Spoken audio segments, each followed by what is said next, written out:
Hume aumentaron su prestigio. De hecho, hasta principios del siglo XIX, Hume sería más reconocido como historiador que como filósofo. Hume escribe una historia natural de la religión. Básicamente, la religión se entendía de dos maneras, como religión o teología natural y como religión revelada. En el caso de la religión revelada, Hume la despacha cuando critica los milagros. Y la crítica de los milagros, sintéticamente, se funda en que los testimonios contrarios a las leyes naturales son menos creíbles que las propias leyes naturales. Y que entonces uno está llevado a dudar de los testigos, por ejemplo, los testigos de la resurrección de Jesús o de la segunda aparición de Jesús cuando volvió de la muerte, como está escrito en los Hechos de los Apóstoles. Entonces, al criticar el testimonio sobre los milagros, desaparece toda posibilidad de fundar la religión en presencia sobrenatural, ya sea en el caso del cristianismo, ya sea en el caso del islam o de otras religiones, en donde uno tiene que aceptar un punto que es un punto en donde el orden sobrenatural se manifiesta en el orden natural, ya sea como mensaje ante un profeta, ya sea como presencia directa de un ente sobrenatural, ángel, hijo de Dios o como quieran entenderse. Eso queda descartado. Aunque Hume en los escritos que publicó durante su vida evita hacer ataques directos a la iglesia anglicana porque, digamos, su estatus social no se lo permitía. Sin embargo, en su crítica, y sobre todo en el último diálogo, aparece evidente que él en realidad es escéptico sobre toda forma de religión y tolera la religión con tal de que no moleste a la libertad de pensamiento. Y ofrece nuevamente ser secretario de embajada en París en el año 1763. Y él acepta, según él, por ciertos compromisos políticos y ciertas gentilezas que algunos hombres de la política habían tenido para con él, acepta. Y ese es el gran momento, digamos, donde Hume encuentra en el exterior todo el reconocimiento que no había tenido en Inglaterra. En París, Hume cultivó la amistad de algunos de los enciclopedistas e iluministas franceses más importantes. Se lo recibió como una figura relevante y Voltaire alabó su obra histórica sin reticencias. Incluso comenzó a llamarlo sin ironía San David. Cuando volvió a Inglaterra en 1766, llevó con él al filósofo ginebrino Jean-Jacques Rousseau, lo alojó en su casa y trató de conseguirle una pensión vitalicia, pero el difícil carácter de Rousseau produjo una pronta ruptura.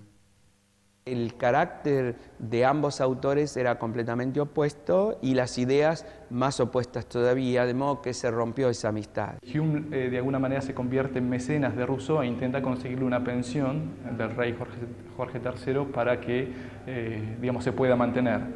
Rousseau era un personaje muy especial porque según algunos tenía digamos, ciertas manías persecutorias y entonces comienza a sospechar de que, digamos, él en el fondo quieren que le den la pensión, pero no quieren que se den cuenta, entonces cómo hacer para que no se den cuenta, y todo eso genera muchos roces con Hume que termina con la ruptura de la relación.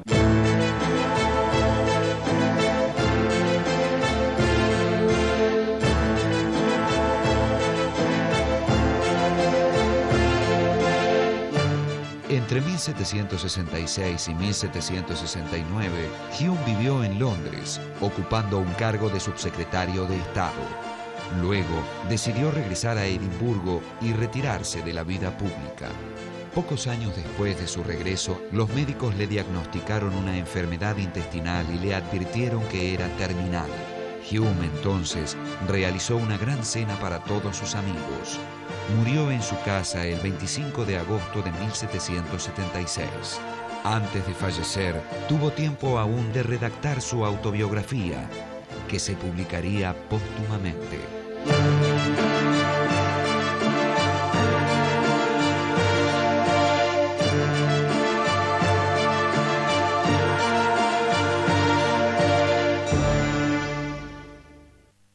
Básicamente, dos tesis fuertes de David Hume, de la filosofía humeana, influyen en el siglo XX. Su crítica a la inducción y su tesis sobre la fundamentación de la moral. Digo esto porque prácticamente toda la filosofía analítica moral del siglo XX pivotó sobre la famosa distinción entre ser y deber ser, que adquiere Carta de Ciudadanía contemporánea en la obra de Moore, de George Moore, en los Principia Ética, pero que está formulada por primera vez por David Hume. Entonces, es un filósofo que no solo es relevante en el contexto del siglo XVIII y de la Ilustración, sino que es relevante porque en el siglo XX ha sido tal vez el filósofo más revisado o el más tomado como contemporáneo por los filósofos analíticos. Hay en su obra páginas que parecen llevar a cierta forma de irracionalismo que están presentes en nuestra sociedad. Luego hay una proyección de sus ideas morales y sociales en el tema del utilitarismo, que tanta influencia tiene en las sociedades contemporáneas, y también me parece que su figura es importante para entender todo el proceso de secularización de la sociedad occidental, sobre todo la europea, en el sentido de eliminar el elemento de lo sagrado, digamos, de la vida cultural. Todavía hoy se puede hacer una lectura de Hume con cierta vigencia para los problemas epistemológicos actuales, fundamentalmente.